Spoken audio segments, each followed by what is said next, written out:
It is time for another edition of Ask Mike, and we are going to start off with a question from Lanny. He wants to know, what's your take on Hunter Yurchek's announcement to the U of A board today that practices will start in mid-July and Arkansas is planning to start the season on time on September 5th? Well, what have I been saying on this show for about 3 or 4 weeks now? That's what I thought would happen. Yeah. It goes all the way back to Sam Pittman about 3 weeks ago, basically saying he'd been told some sort of late June into July situation, told his players to be ready to do that. Then a tip-off on that came when I think it was Iowa's athletic director said a couple of weeks ago, or maybe he said last week, we're going to start the 15th of July. So you don't figure a guy's just going to jump out there and say that on his own. Yeah. And then the other interesting part is over the weekend in a radio interview, Greg Sankey, the SEC commissioner, I've had a lot of fans. There's been a discussion about this going on Twitter. And I don't argue with people on Twitter. They can put in there what they want. But I was called some pretty nasty names for putting some of this out and saying I think we're going to play college football, because there are a lot of people that say for whatever reason they don't want it to happen or don't think it could happen. And so they were accusing me of being clueless. I don't know what's happening out there or whatever. But what I kept telling people is you don't jump out there and just make these announcements if you're an AD, you know, unless you're pretty sure what's going to happen. Now, the issue is some of these people, one in particular, kept saying the NCAA controls this. Until they say we'll play football, we won't play football.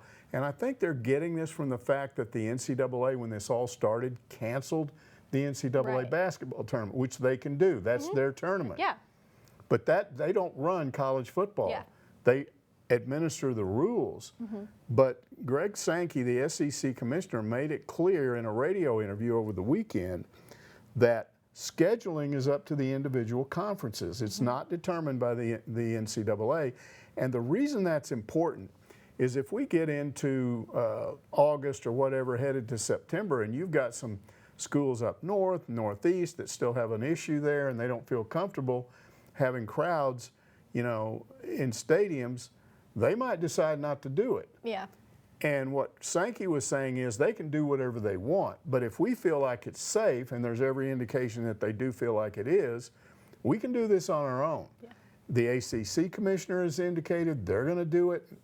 There's been nothing definite out of the Big 12, but I've got to believe that any of the southern states where that you don't have as big a problem, I think they're going to go ahead and do it. Now, all of this is still contingent as the states open up on there not being some sort of big reinfection thing and big problem again. Yeah. I don't think once we've opened this up as a society, they're going to close it back down. But what they could decide is they can't have mass numbers of people together. But as I pointed out last week, there's pretty good data out right now that suggests that where this stuff creates hot spots, it's in places where large numbers of people were confined indoors. Nursing homes, jails, prisons, subways in New York, things like that. So it would bode well for outdoor activities because you're outside. This virus supposedly dies very quickly outdoors in the sunshine. What this could mean, though, the people that talk about the so-called resurgence in the fall, what that might do is cause a problem with basketball next fall, because now you're bringing fans back indoors. So I can't say what's going to happen with basketball, except the good news there is they keep talking about a vaccine maybe by January. So we might see college basketball be pushed back to January because of that. But I think we're going to open this thing up. We're going to have sports again. And the people that say no are people that are just negative to me. Yeah. You know, be positive. Why do you want to sit around and say no, no, no? I don't see how the university could not have football. It's just a matter of exactly what those games are going to look like. Are there going to be fans? You know, what are the locker room situations going to be like? So that's something we'll obviously just have to. It'll be discussed in the coming weeks. We'll find out more. Well, Said76 says that last year the men and women's basketball teams played in North Little Rock on the same day, but just hours apart. Now, do you know if in the future there could be any plans to let them play back-to-back games so that one ticket could get you into both? Well, it sounds like a good idea and would really help the women. I haven't gotten an answer back from the athletic department on that, but I will say there's got to be a reason why they did it that way last year and why they don't, because we've also had women's games and men's games on the same day in Bud Walton Arena. True. And I think there's probably a very good reason why they do it that way. It may have something to do with wanting to empty the place out and clean it up and then have another game. They may not, there may be enough. I really think with Mike Neighbors and the way he's recruited, and I've said this before, I'll say it right now again, he is probably going to start drawing more fans now. There's already a lot more buzz on social media. Yeah. So when you get the kind of athletes that he's now getting, they've got a girl that may be able to dunk. Yeah. Can you imagine That's that? Can you imagine what that's going to be if there's a lady Razorback that can dunk it? Yeah. And she dunks you go to the it game in a game. just to see that happen. People will go to the games just to see if there's a dunk. Yeah. So I think he's going to start drawing bigger crowds. He could get back into the situation that Gary Blair was in a decade or so ago, where they were drawing 5,000, 6,000 and sometimes 8,000, 9,000 for women's games and had 14,500 for a postseason game there one year. So I'm not sure they want to do a 2-for-1 deal. Yeah, not right now. Because you want to generate revenue. Yeah, absolutely. Watchhog says, it seems to me that virtually all of Arkansas's athletic woes in the past few decades, aside from our state's relative scarcity in SEC caliber recruits, can be attributed to personality conflicts with the head coaches and or politics. And even the dearth of SEC caliber recruits can be traced to politics. Do you agree? And if so, do a majority of Power 5 schools experience the same thing, just the nature of the natural state? No, I don't think it's something that's just here in Arkansas. I do think it probably happens to other schools. I don't cover other schools, so I don't go around checking to see if they have those issues.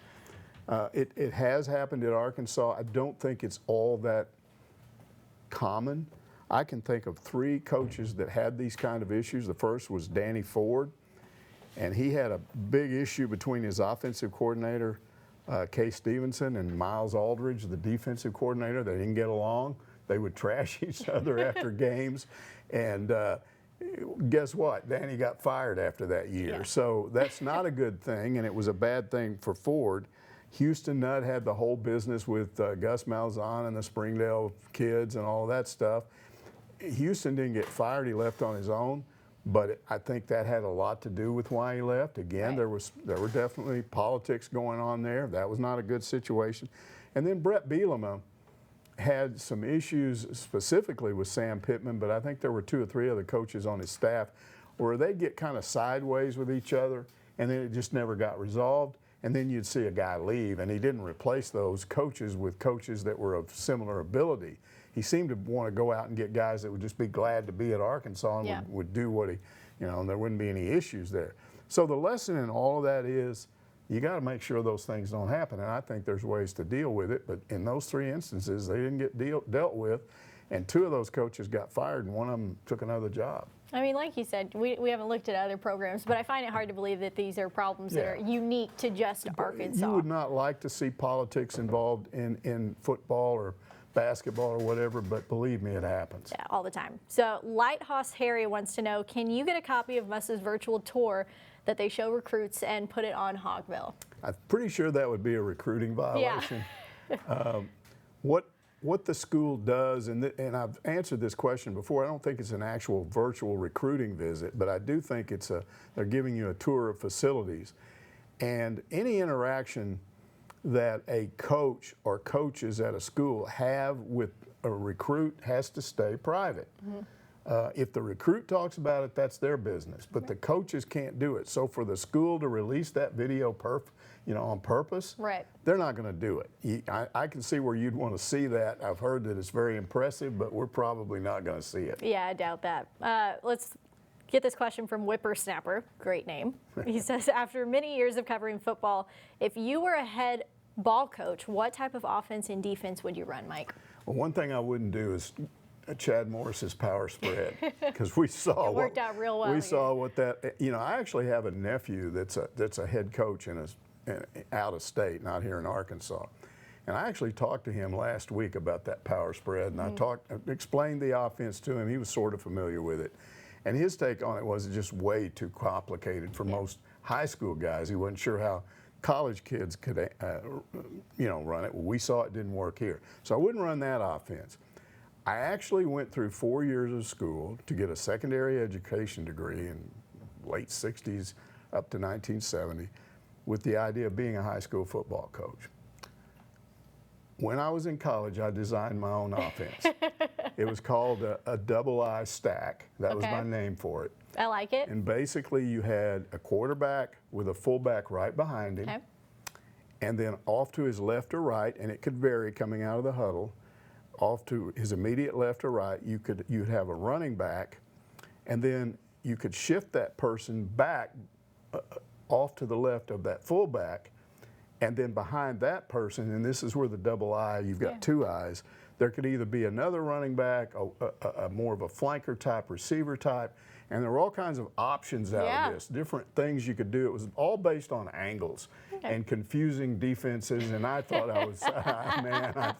man, this offense is great. I had coaches, I took classes, and you had to show, and the coaches were like, I was about to say, you got to show it to Kendall Briles.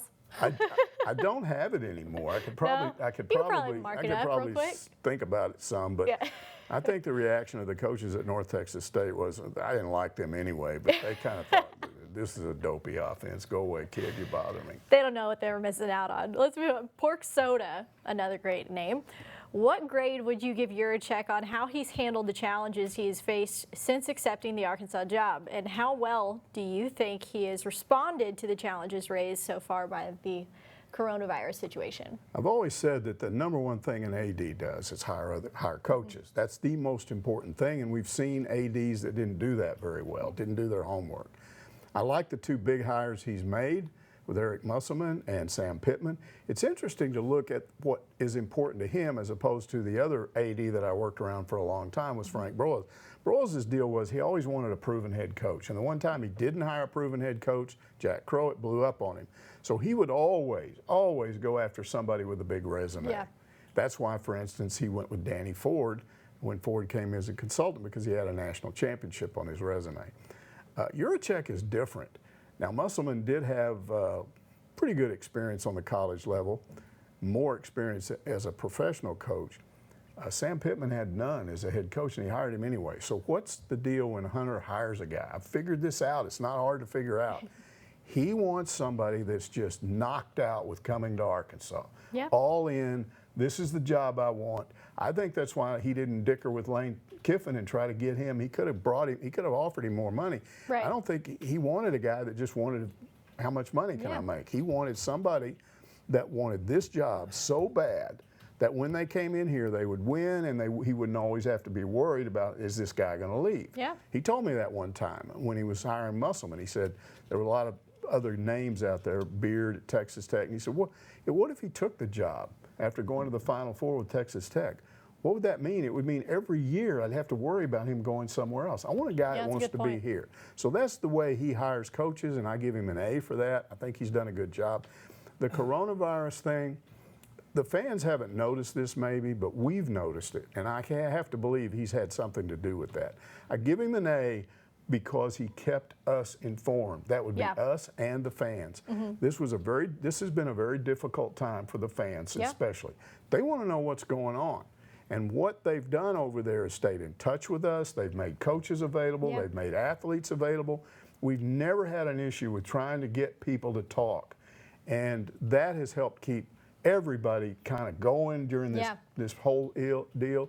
And it's kept us informed. And now look what happens today. As soon as he feels comfortable talking about they're going to open things up, we get that. So I give him an A on that too. Alabama Hog says, I watched the Tara Talmadge Pig Trail interview of Devwa Whaley. Thank you. And he suggested that there were some behind-the-scenes incidences that occurred with the coaching staff or staff during his Arkansas career. He says, I'm proud of Devwa for being a principled young man and not really airing out the dirty laundry that went on behind the scenes. Mike, could you shed some light on the specifics that Devwa may have been alluding to in the interview? Yeah, I'm going to let you do that because you did the interview. And I may add a few comments, but what do you think he was talking about? I mean, I think personally, like you mentioned in the question, Alabama Hog, is that he was very respectful in his answers. You know, he didn't call out anyone specifically, but it was very obvious at the same time that he clearly had issues with the Chad Morris staff. I think that his relationship with Jeff Traylor is really good, and even when he signed his undrafted agent contract, he was, you know, Jeff Traylor reached out to him, told him congratulations, proud of you, no one deserves it more. And even going back to some of the interviews that we used to do with Traylor during, you know, the season and stuff, he was always talking so highly of Devois. And I think the main issue was that Devois just wasn't allowed the opportunity to really prove himself and show what he could do.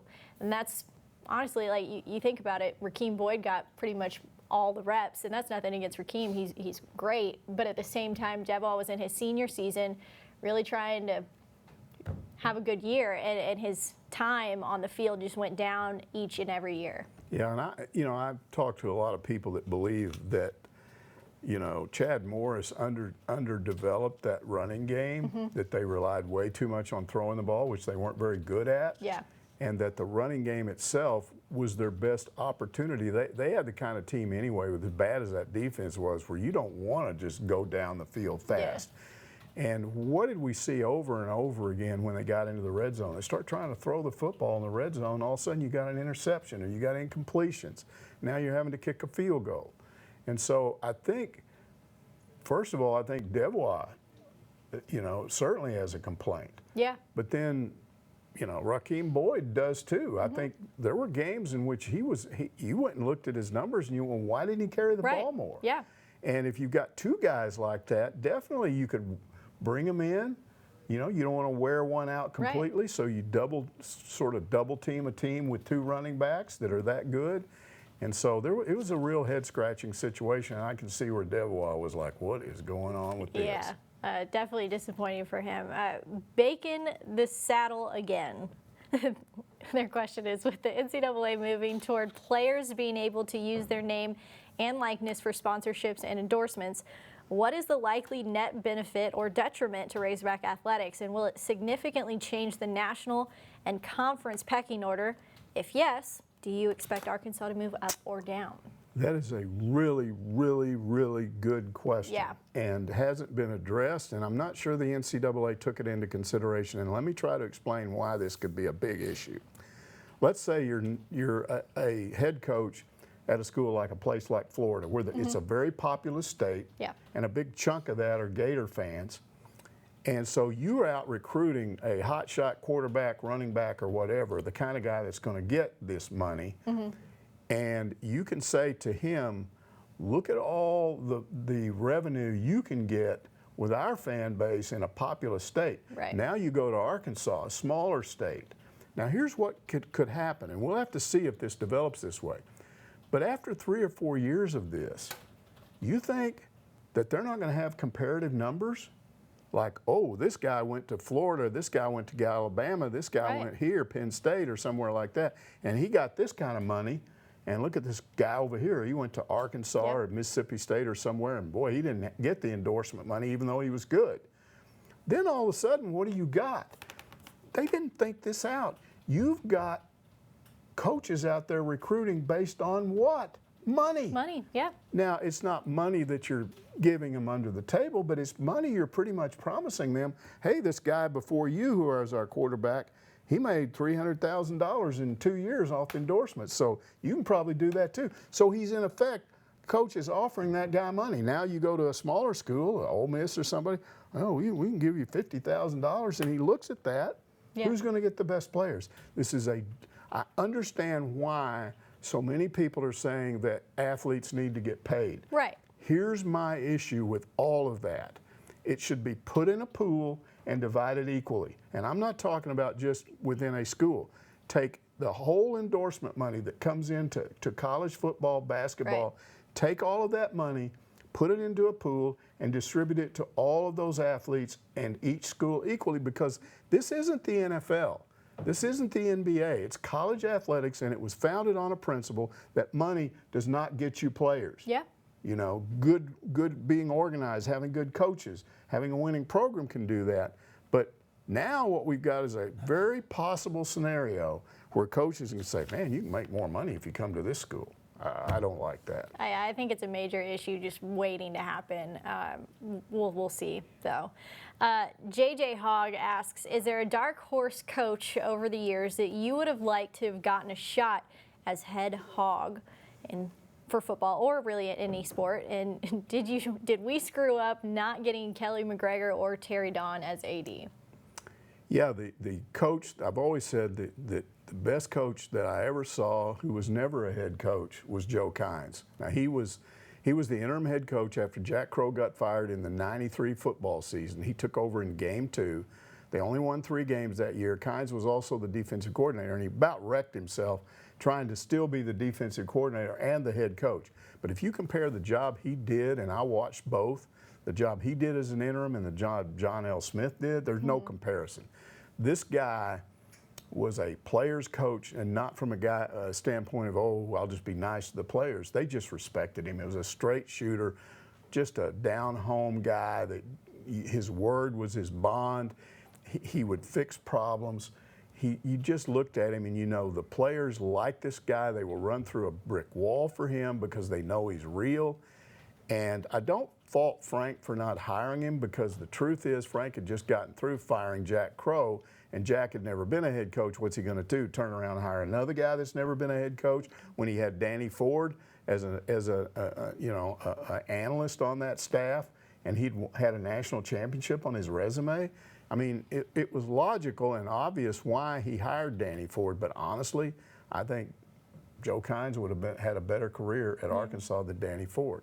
So as far as the Terry Don and Kelly McGregor, that's a whole issue of whether or not Frank should have at some point turned that athletic department over to a guy that he had trained, and he kept indicating that he would. That's what Terry Don was. That's what Kelly McGregor was. Back when they were here, we were hearing, as Frank got into his 70s and on up close to 80, okay, he's training his replacement. Yeah. Frank couldn't let go.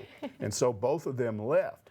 So did we screw up? I had a conversation with somebody who was involved in all of that several years ago, and he said, it was Frank. He said, we kept trying to tell him, if you retire, you can name your own successor, somebody you trained. But he didn't do it. And who did he end up with? He ended up with an athletic director that wouldn't let him do that. And then he ends up gone, and then that AD comes in, and the chancellor ends up bringing an AD to come in and then hires coaches and things like that. And that's how we got kind of the problems that we've had over the last 8 or 10 years. So, yeah, it was a problem with Frank just not wanting to give the job up. Mr. Porkleon says, Coach must mention a marquee game fans would be excited about. Any chance he's working on some big-name schools for home and home? Yeah, I'm sure. Yeah. When you recruit a top 5 class, you're doing that what? To be top 5 yourself. Right. So if you're going to be top 5, you got to play top 5.